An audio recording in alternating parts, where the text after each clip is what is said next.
kubera ki wafuse abandi ba producteur baboneka nani wewe uri gukoresha ibi nta kibazo reka tugicisha ukana oya baraboneka ukuboneka bingana n'ibikorwa by'iwabo peut-être ivyo wanje nimba biboneka ifona wenyewe waongezee kazi kandi ndabana courage sino vema navuze uburozi bw'iwanje n'impano yo wanje.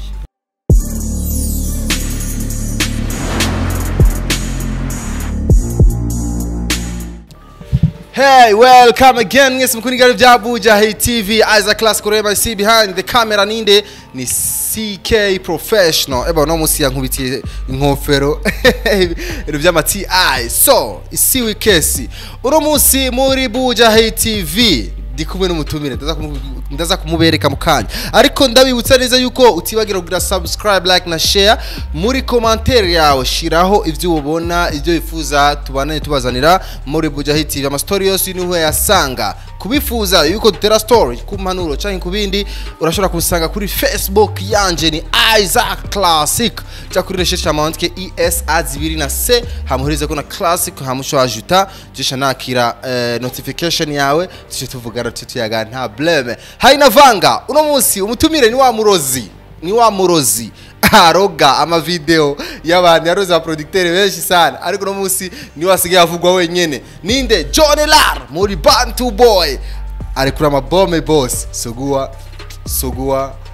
byose niwe John Lar inakuaje bro Good son ndakuona ayego gose ndashima John Lar wavyibushe watagase bana wenda bora ni bon kabisa akastile ndaga gutegura John Lar je nagakuza agashati turaza guhindura bo je ndavyigirira kiretse yuko nko mu kindi gihe nyene nkunda kwifashwa na Oscar Village Market sino vraiment je ndavyitegurira Oscar no akunda kwambika no barivyi ba muri Bantu Boy bagishaka kwira ama clip ya kenshi gose ni wabigira kiretse ko hari abasanzwe bazifise bon wewe ni wakunda kudufasha mu byo bijanye na byo kwambara bijya bitanye ne kurondera impuzu mbe murakodesha canke muratiza canke ni gute bon arihi urashobora kwikota me mu nyuma karumenga byaragenze neza ukacigura gusa kenshi uravye ibintu wakoresha usanga ari bihenze gose bifise agaciro ugasanga ucakoresha gukota. Okay, sigura yuko ama video menshi Big Fizzo akoresha arakodesha impuzu kubera uburyo oya kenshi nka navuze kuri bamwe ko kenshi nka Double J nka Kiriku nka bandi ya nka Big Fizzo yasanze afise ziwiwe naho yogenda yewe nta kote acafuma gitora akakigura mu bisanzwe hama mu nyuma si nka kujya nyene wavuga ati aronka ibindi biba biri ku ruhande peut-être nka bajya bandi baba bakoranye nibo novuga ko bashobora gukota sino nkawe hari byo basanzwe afise code je novuga ko ari nk'umurimbya begwa gose kandi asanzwe afise ivyiwiyo kenshi abari ivyiwiyo kese nk'ivyo bindi atora gusa gaca bigora. John Lar ndaguheruka kera uheruka muri Abuja Hit kera nukuri ndabona warahinduye na look wari ufise ibintu bya dread ki warabihinduye nindi yaguhanuye ati kura zija dread nuko wabonye yuko zikenewe ko zikugwaho hari habaye iki bon icambe novuga ko turi muri entertainment kenshi rero umva iyo haize nk'amezi bon tuza guhindura kiyagena bisa ama dread mewe unarabona ko nahinduye umva kwigiye kigenda sako tujana n'umwanya. Okay, wavyibushe amatama ni yose ndabona kakifua kabisa ama fresh mzee baba mishisho mingi ni ya kama kawaida igibishusho kama kawaida kumva na watu watiko turakora bisaba ko turondera nyene biduye ngufu bisaba nyene ko umuntu afungura neza. Ujya kangaye ko munsi John Lar trakaba yo muni kabiri cyane mu gatondo na kazi ya kabisa afu John na penyewe kizazi sana turi kumwe na John Lar wawundi yafusa producteur benshi bro wewe ukoresha umuti witwa gute je shakubwira umurozi wawe witwa nde mufumo wawe witwa nde umufumo wanje ni Imana hama umuti nkoresha ni impano yo wanje kuko aba producteur benshi barabafuse benshi bakicyumvikana je ndibuka ariko hari n'abandi ntovuga n'amazina ariko John Lar uni hasigaye avugwa sugua ni mwe mu clip ariko akora neza sana kandi ku rugero ruteye ubwoba cyane ajya amakamera ukoresha yitwa gute amakamera y'ubwoko nyabaki bon kamera dukoresha ni hanini novuga ko tari kamera mu bisanzwe no umutwe w'umuntu bije kamera sino ni kamera isanzwe ni kamera isanzwe nk'abandi basanzwe bafise me hanini aba ari umutwe w'umuntu na budget bigaca biva no ku ndirimbo kumva ushobora gukora clip nziza y'indirimbo idashobora gusohoka ugakora clip vraiment imeze neza me ntisohoke mere novuga ko biva kuri budget hanini indirimbo hamana budget na n'umutwe w'umuntu yavyumviriye. Okay, benshi muri mwebwe muhora mwibaza ati zijya clip za Fizo ndazikora. Zijya clip za Kirikuza ba Double J numva nshaka ninde yazikoze. Ni umutipe John LR. John, location niwe babwira ati no clip tiza kuba imeze uku akubwa bameze uku nuko niwe dukeneye hakina ba danseur bameze uku canke nibo bavyipangira. Bon, of course ni jewe. Hama n'umurimbyi nkamuha opportunity agavuga ivyiwiyo peut-être nimba afite icyo yunganira cyo dushobora guhindura nkamuha umwanya tukabihuriza ko amaca tugira tournage. Nice. Ebana jewe shako mbwire ingeso Bantu Boy bakunda kwifata bari muri tournage ukunda sana kumbure utabona ku bandi. Bon, uvuga yuko ingeso bafise utazi utabona ku bandi baririmbye ku bandi barenje gukorera video itandukanye n'abakozi ba Bantu Boy. Bon, nko kurande gwanje nko murealisateur nabantu novuga ko baca bugufi kuri tournage bumva ivyo umuntu abasigurira ubusanzwe ariko arafata ama image. Ikindi nuko kenshi barubahiriza umwanya aco cyo tumanye dushika kuvyo tuba dushaka tukakora amasanamu ameze neza nk'uko mubibona. John LR biravugwa yuko mukunda gukopia sana muri Bantu Boy. Uravye indirimbo ya Sugua yaravuze bo majambo menshi cyane. Mwakopie kwa MT number 1 abandi ati oya bakopie kwa Diamond hariya sinzi za ande ya muziki ya iyo hariya ngo mwarabikopie sana. Kuri wewe nk'umuproducteur wa realize ziya ndirimbo nivyo ama inspiration yakura kuri bajya canke urafise aho bikuru. Bon, urakoze kumba ico kibazo kuko nimaze iminsi bivugwa gusomva nyine nshaka no gutanga umuco kuko ushikiriye mikro bwa mbere wa mawumva umenga ni wari mukuri. Bon, icambere novuga nuko namanda gisubiramo kenshi nta mu producteur novuga mu Burundi yobanye inspira ngo nshobora gukurikirana ivyiwiyo shatse guhera kuri ivyo uvuze ngo MT number 1 kuko na haba na Diamond n'abandi novuga yuko nivyo bashatse kugira sino nko kubganje nta icyumviro nakuye ahandi canke niyumvire ngo ibindi kuko baravuze ngo kuba twarakoresheje bajaji ngo twarashatse kwigana abandi kuko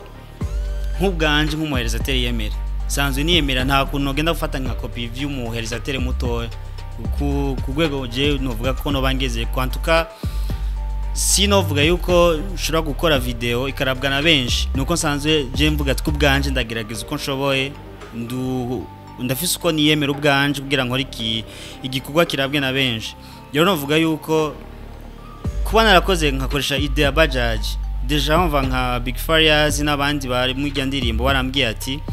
turashaka niburi uyumvira indirimbo itandukanye n'izindi mu ndirimbo ravuga Bajaj atakiwa kwa Bajaj atakiwa kwa nini nari mfise icyumviro cyo ko nofata nkakora umuntu ariko ararimba ari muri Bajaj ifatira kwira irarengana muri street sinavuga ati ivyo byo mfata umwanya bivanye n'impusha kirango bariko baraduha canda gufata decision yo kuyikorera kuri tera nkaje nabikoze kubera byari mu ndirimbo kumva Bajaji mu ndirimbo deja turabifise urumva nta kuntu nari kuvuga ati ngo mfate kuri ido z'abantu uko bo babitegura mfate ngo ndabicisha hariya bo kuntu babiteguye ngo ndabishire muzi wanje urumva novuga yuko bobo bafise indi ntego yo kumva umenga bovugwa baciye kuri projet tuba twarakoze sino je vraiment novuga yuko hanini nuko nyene mu Burundi ata amategeko ari sino n'abantu novuga boshora no gufatwa kumva baratwagirije yuko ngo twivye ibintu sino nta ma video bafise yicemeza yuko twabakopie nta ma audio bafise nta ma message bafise nta buhamya bafise bugaragara nukuvuga n'imbere ariko ibikorwa birerekana John LR umuntu arashobora kuraba video ya Kanaga ahura ati yo ba maide bayakuye nga oya ivyo uri kurabira n'amaso urashobora kuvuga ati ngo barabakopie wanashima twibene yatangwe gusoka avant mebo bashobora kuvuga ati twe yasohotse avant siko muri tournage mais uravye ukaraba ide n'indirimbo twe turavugamo bajaje mu ndirimbo siko n'ikindi naco nagusiguriye neza ndakubwiye ati jewe nk'ukuntu je nsanzwe nkora sinofata nk'umurealisateur nzi yuko je tutanganya na niveau ngufate ivyumviro vyiwiwe niburi okazo bishitse mu gisora kunda kuvuga ati gifunze kwa Leo Weza no kwiga niburi nk'umuntu no banzi ko ari nk'umurealisateur akomeye ku isi siko kumva wewe deja barantanguriye mbavuga yuko wewe peut-être asanzwe asumbye n'ubumenyi menga jewe masimona ko nofata nk'umuntu vema mbona sumbani niva ngenda ufata ivyumviro vyiwiwe aya mama no kubijanye n'indirimbo twebwe nka Bantu Boy kugira dukore concept sinherereza umundi muntu wo ku ruhande cyangwa ufate nko pivyo ku ruhande nitwe twiga ide bivanye ku ndirimbo nko kuri ico rero ku bantu bara bavyumvira biha amahoro nta munsi ndiyumvira ngo ufate nko porora ivyande aba nivyo kwa Diamond gusa no konyene abantu baba bafise ingeso zo kugira badugire ku bandi kugira ivyabo birabwe kuko deja niyo ndirimbo mbwiye Justin Bwayira gusa nuko nayiravye ahubwo bavuze ati ngo wara copy sino nta nari no kuraba ko na bondibuka interview naruka kugira navuze yuko kenshi sindabe vy'aba ngo imiziki ngo yakoze nabandi ba producteur ngo mu Burundi kiretse ari nk'umuntu yandungikiye link kuko kenshi ndafokaliza ku vyo mbandiko nkuko mbasanzwe ndiko ndakuza umwuga wanje nkuko nsanzwe ndiko ndiga mbandanya nkuza umwuga wanje. Okay, nice. Watubwiye yuko udakunda kurabira ku bandi ba producteur bo ngaha mu Burundi. Nikubera yuko atanumwe afise niveau yiwawe gajonela. Bon, hariho kubera kutarabikoga bya. Novuga yuko bon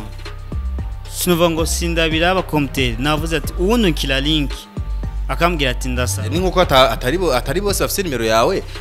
abatashoboye kugushikira eske ntoraba ibikorwa byawe je nshaka kumbwira clip y'umuntu umwe umaze kuraba baba ati ujya mu producteur ko zijya ndirimbo vraiment nice nkaba bon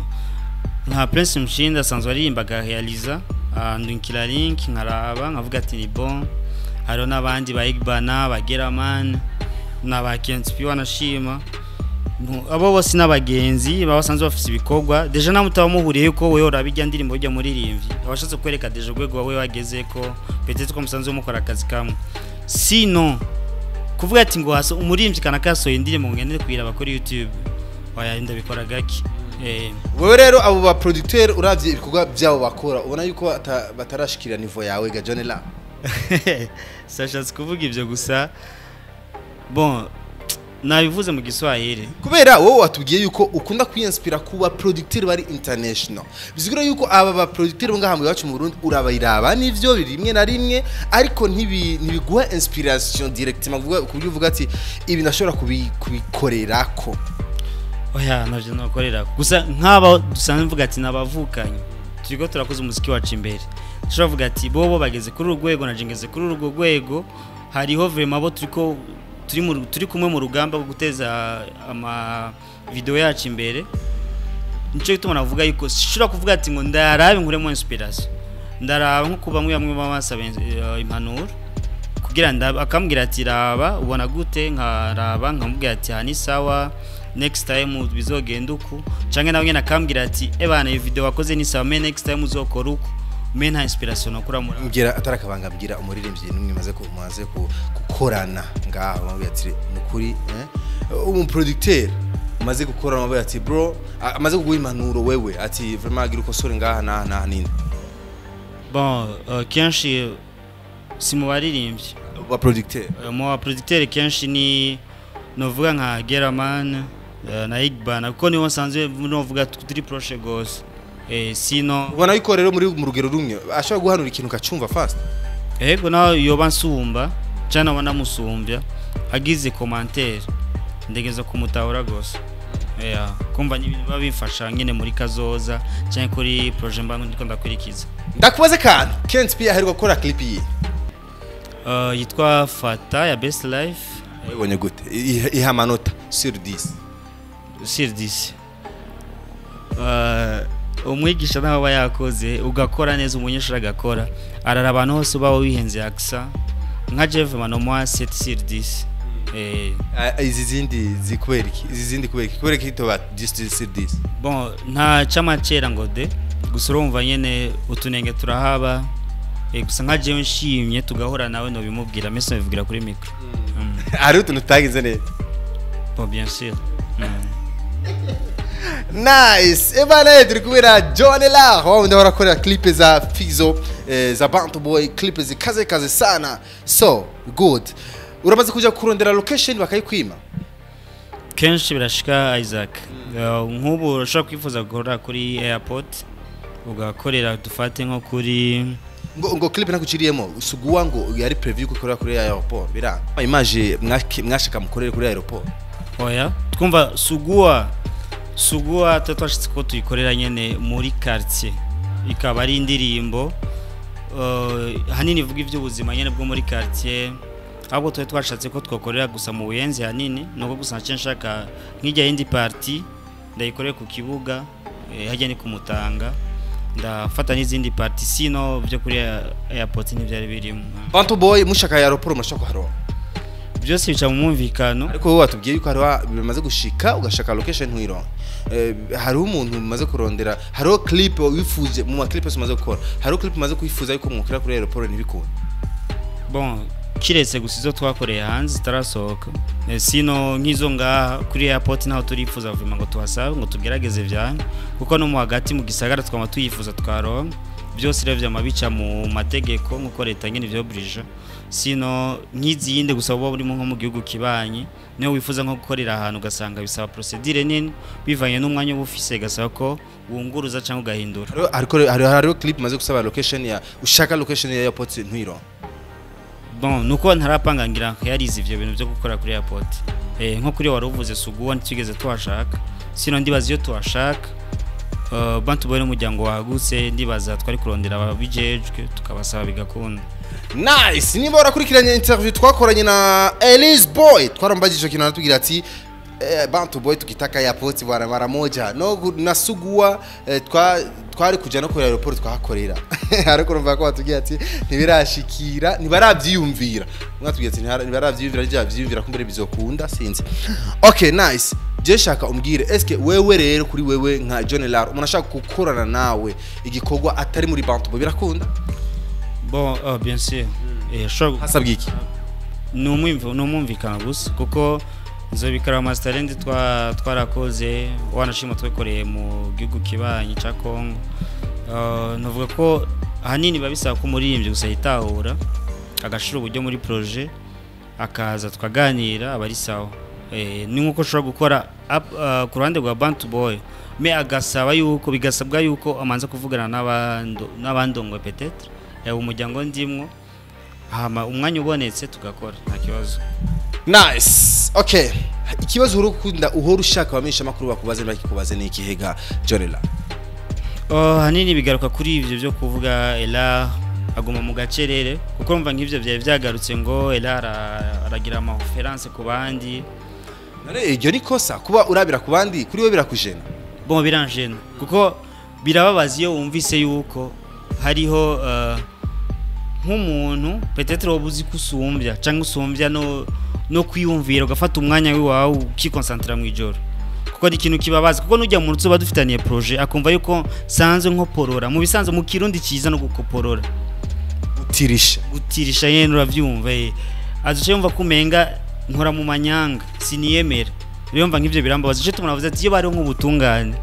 no kwitwariye n'umuntu kuko akanzanira icerekana yuko namukopye akavuga ati sur 10 yarankopye ngibi nicemeza niki yakazana na audio yerekana yuko na video peut-être na contre yerekana ngira ko namukopye kuko mu maso y'abantu umufana ashaka kumusigurira ati ngaho ibi sivyo ko deja yongira mwe uca mwereka bajaji Messi ivyo mu bisanzwe arico gituma mvuga yuko nk'abamenyesha makuru kenshi kuri ico kibazo cyo kumva ati umuntu baramudendereza akamubwira ati yarakopye atari ivyo ko arico kenshi mbashaka ko bambaza nkatanga umuco nko ndiko ndabikora bagatahura yuko ari abantu babashaka guca muri iyo nzira kugira bo ibikorwa byabo bisohoke nakubwiye yuko benshi batanguye kuraba n'ivyo bikorwa byabo kubera bavuze ati ibi barabikopiye hariya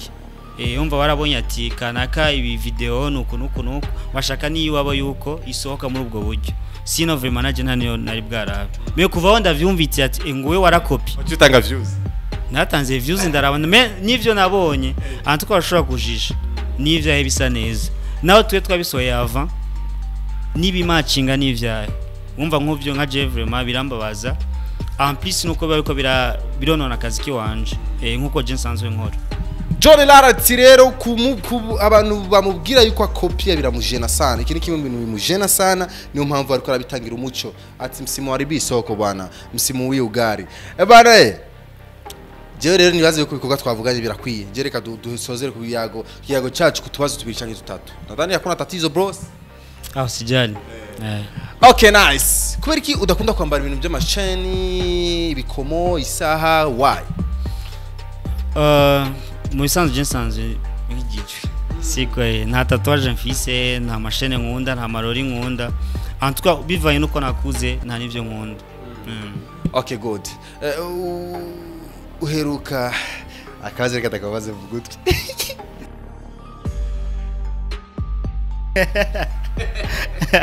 Waracyari umuje tubesha bon ndafise umukunzi en tout cas umwanya wose umushakura murongo bon sinovuga ngo nuko ko nivyo bisanzwe nkuko nkunda no kumuvuga me nuko bisanzwe biri private sico kimwe na Isaac ariko gira mariage gusa ariko ndafise wo nkunda uramaze gucisha ko gato ndafise wo nkunda kandi masturbation uramaze gucisha ko gato ivyo ni bisanzwe okay uheruka ryari bon hasi rashima kubivugira kuri micro ariko birashika birashika nyine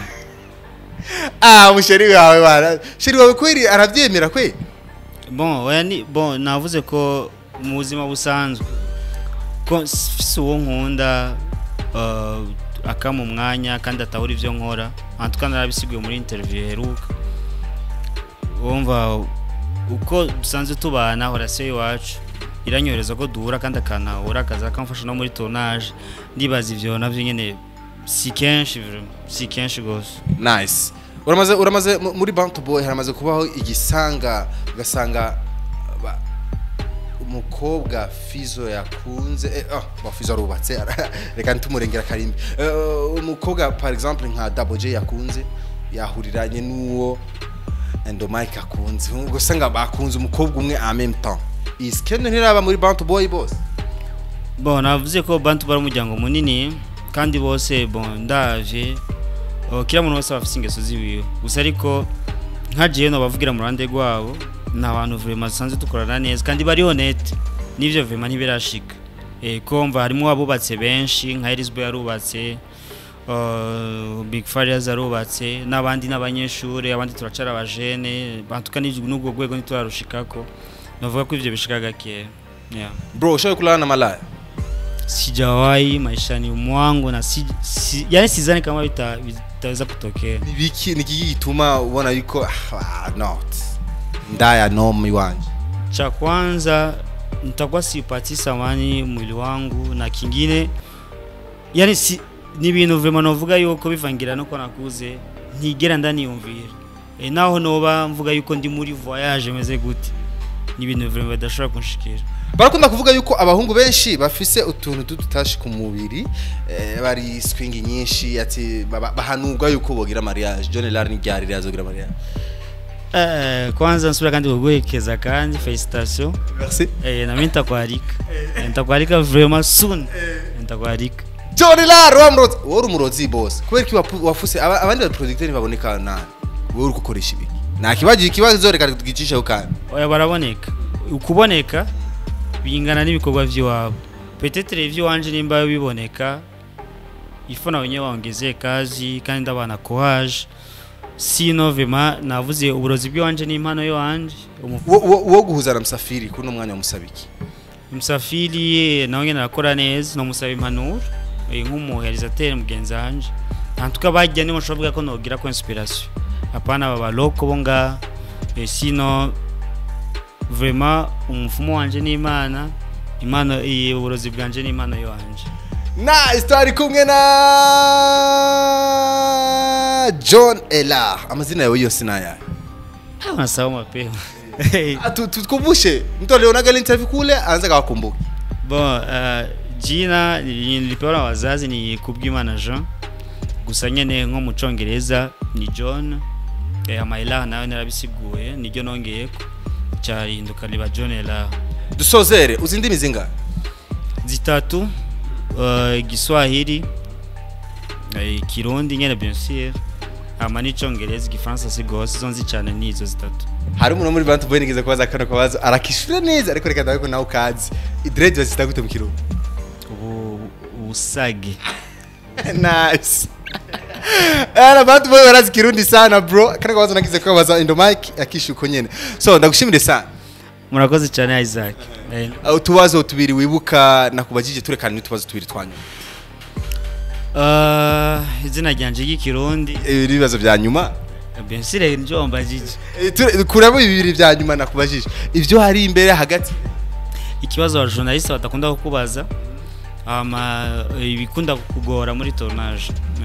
nice okay tori kubereho na John Lar ndakushimira ndabashimiye cyane Isaac no kuba mwadutumiye antuka tuzokwitaho no gutumire mu nyuma cyane kuri utwo tubazo naje mashaka ko mumbaza kubijanye n'ivy'amakopi kandi mpumuriza n'abantu bantuka bavyibaza no kuba baronse umuco vraiment ndabashimiye gose ndashimiye Bujayi TV ndashimiye kandi n'abandi munyene mwaye banyakiriye uri kuri kuwenga bw'ivyuma kuri kamera ego namwe nice kuri kamera ni wa mtipe wa TI yambaye ibintu by'ama TI nana arateza sana no musi ibintu by'amaswaga as a class girl kuri MIC behind the camera yarindi yari CK amezuku kamera imezuku nice so ndagushimire sana ariko ndagushimire wowe uri kukurikirana kino kiyago cyacu kuva mu ntango gushika mu iherezo ufise impanuro canke ibyo ushaka kumbwira urashobora kunsanga kuri Facebook yanje ni Isaac Classic ESAA canke azibiri ES azibiri hamase uhereze na classic hama ushuza hariya ubite ajouter na accepta ikiyago kiba umunoni undi munsi nk'uyu tuzosubire nari kumwe na John Lar no munsi ejo ndi kumwe nandi canke undi mwanya ndi ma interview za kurikira uraza kubona abatumire benshi sana Loki nene ciao